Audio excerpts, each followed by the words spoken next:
So I'm breaking out my S&M Sabbath. I think I've decided that the S&M Castillo bars are my favorite handlebar for BMX. I think they're great for flatland. I like how these V down like that.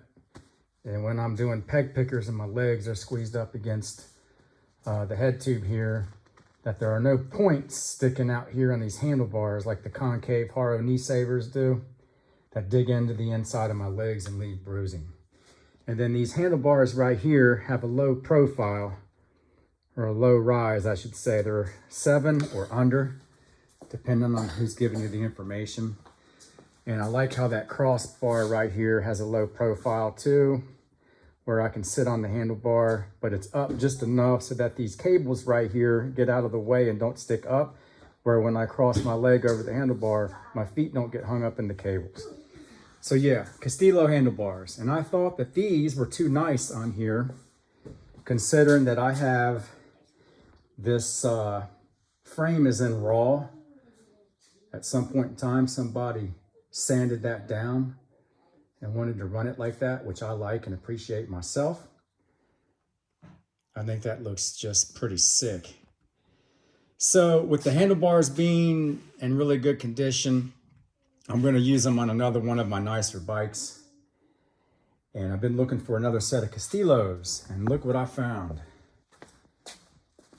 These handlebars were listed by the seller for only 50 bucks shipped on the BMX Museum.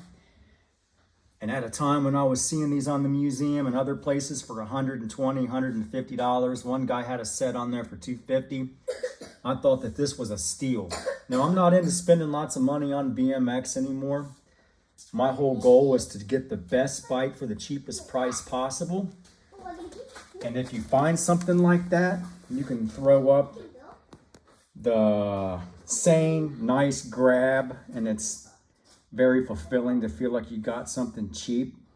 For instance, let's just say I saw a Hoffman SD4 complete bike, new old stock, for sale on the museum for only $500. I think a couple years ago I seen the same kind, new old stock Hoffman SD4 for like $350. I thought that was insane.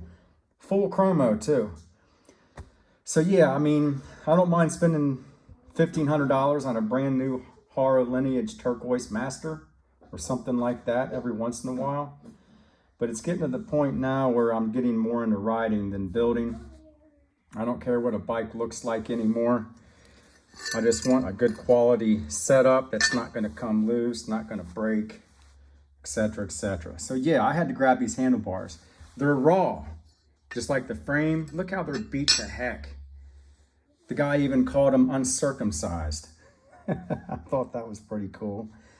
But I grabbed these and I'm going to put these on the Sabbath. I'm going to do that job right now. I want you guys to come along with me as I do this.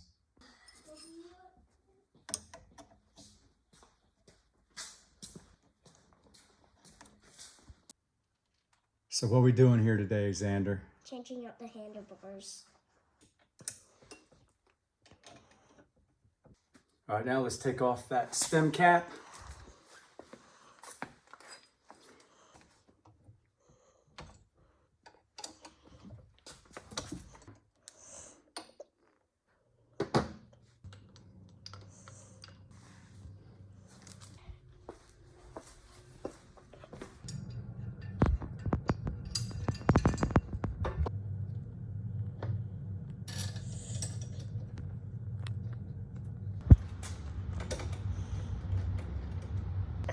All right, let's get the levers on here. Now these bars are cut all the way down to like 23 or something. And that's not the length that I like to ride with. I like the 26s, 25s, whatever. I'm gonna go ahead and see if it's worth all the hype of having it cut down more narrow, cut down like that before I go adding stock to the handlebars.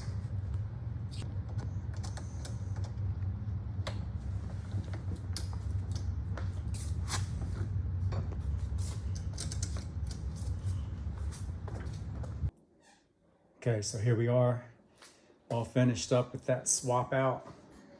Gonna get some black grips for it. And I'll finish dialing everything in, the handlebars, tighten down the levers more once I get the wheels on there and I'm sitting on the bike. This is a graveyard sprocket right here. I think it's a 32 tooth. I'm not sure, I can't remember. I'm gonna go down to, I think, 25. I'm gonna run 25/9 gearing on this bike. And I'm gonna get a profile spline drive sprocket to also cut down on the weight and get this bike down to about 27 pounds. And then I'm gonna start riding this again here soon. So here it is in all its glory. I think that all raw steel setup there looks sick. And I can't wait to get this bike back out here in the basement for my flatland sessions. Xander's already claiming that he wants those Castillo bars put on his bike, so I think I may do that for him. He's getting into BMX now. He likes them too. All right, so this is it for now, gang. Check back in with me soon. I'm going to step up my game and try to get more videos out on a daily basis. My lifestyle has changed. I'm living in a new house again, new construction. I'm back to riding down in the basement like I did when I first started riding BMX about 11 years ago. And for the last 6.5 years, I've been restoring an old home. And I enjoyed that for the time being, but I'm glad to be back. So I'm going to start riding BMX full time now as my hobby. And I'm going to start getting these videos out more. So this is Generation of BMX. Thank you for checking in with me. See you guys at the next one.